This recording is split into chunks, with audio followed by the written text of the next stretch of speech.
ولسه مكملين مع بعض ردود الافعال المتباينه حول اعلان المشير عبد الفتاح السيسي ترشحه لرئاسه جمهوريه مصر العربيه واستقالته من وزاره الدفاع.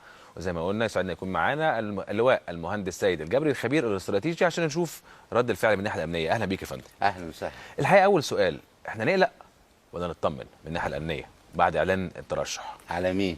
الشعب المصري. لا، الشعب المصري يعني بيعمل منظومه امنيه رائعه من بعد 30/6.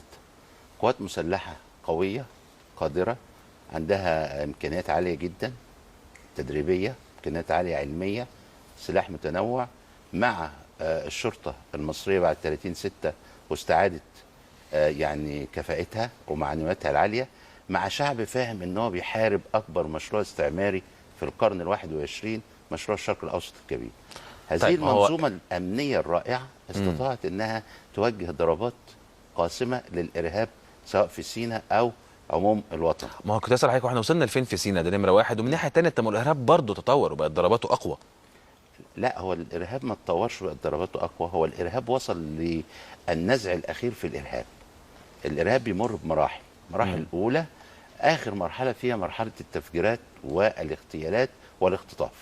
دي اللي هي ممكن تقعد بفتره زمنيه قد ايه؟ هي دي بقى بتعتمد على الصراع الدائر الان. النهارده انا عايز اقول ان الشعب المصري حقق انجاز كبير جدا في 30/6، ده حقيقه انه احبط اكبر محاوله استعماريه في القرن 21 اللي هي مشروع الشرق الاوسط الكبير اللي عمله برنارد لويس في 1983 واكده رالف بيترز في 2005، واللي قال عليه بريجينسكي ان امريكا هتبقى القوه الاولى والاخيره الاعظم في التاريخ.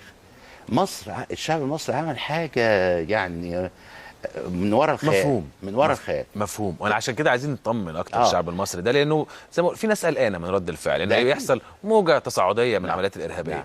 وهل بالذات انه طبعا انا عارفين انه في عمليات خاصه وبدا يبقى في قوات مختلفه بالنسبه وتعاون مختلف بالنسبه لوزاره الداخليه، وده ترجم في عمليه كرداسه الاخرانيه، لكن مع ذلك حصل وفاه وحصل والبعض ما اعرفش حضرتك تعلق بقى على ده تقول ايه، البعض اعاد ده انه ده خطا وسوء تقدير من وزاره الداخليه حاله الوفاه اللي حصلت لخبراء المفرقعات.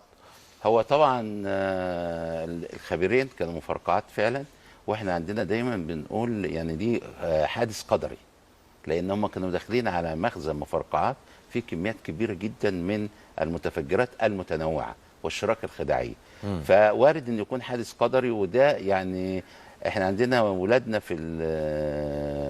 في كتائب ازاله الالغام وكشف عن المتفجرات متميزين جدا، ولكن ممكن يكون ده حادث قدري فعلا يعني.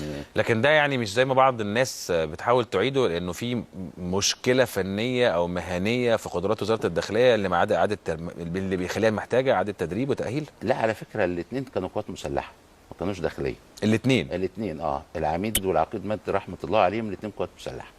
طيب ما هو نفس الكلام ممكن يتقال على القوات المسلحه. الاثنين متخصصين مفرقعات، خلي بالك، اثنين متخصصين. طب لا ينسب اللي حصل ده برضو، حتى لو خلينا نفس الكلام دي برضو احساس الناس بالامان او في مشكله مهنيه ممكن حتى في القوات المسلحه، خاصه ان في ناس تسال احنا ايه مجال التطور اللي حصل في سيناء لحد دلوقتي. لا، التطور كبير. انت النهارده من اي ناحيه؟ نجاحات كبيره، وان شاء الله الفتره اللي جايه هتشوف نجاحات اكبر. بس النجاحات نقولها احنا ازاي؟ احنا كان الجيش المصري بيدير معركه شرسه في حرب الانفاق، فكان في تجاره سلاح ضخمه في غزه من خلال الانفاق. النهارده تجاره السلاح دي اتنقلت من غزه وراحت الاردن، فده المؤشر اللي يطمن الشعب المصري بعد كل التحليلات يعني العسكريه والامنيه. انما في مؤشر رئيسي ان تجاره السلاح اتنقلت من غزه وراحت الاردن، يبقى الجيش المصري نجح في ان هو يدمر هذه الانفاق. وده اول نقطه. اتنين، ان الحرب اللي هي حرب عصابات اللي هي في العريش ورفح والشيخ زويد، تم توجيه ضربات كتيره لقاده من قادات جماعه يعني تنظيم القاعده وتوحيد الجهاد ومجموعه الرايات السوداء وانصار بيت المقدس اخيرا. تمام، هذه الضربات حضرتك مفيش جيش في العالم يقدر يدير 4 حروب او 3 حروب مع بعض. الجيش المصري عملها. بس احنا بنفكر الناس ونقول ايه؟ ان الارهاب غادر. حتى البحريه الامريكيه اللي هي والبنتاجون الامريكي ما قدرش يحمي نفسه من هجمات ارهابيه. فالارهاب ده موجود، مش هتقدر تامنه 100%، ولكن انت النهارده لازم احنا نعرف ان احنا بندير دلوقتي حرب شرسه سواء على المستوى الامني او المستوى الاقتصادي، وده شيء مهم جدا.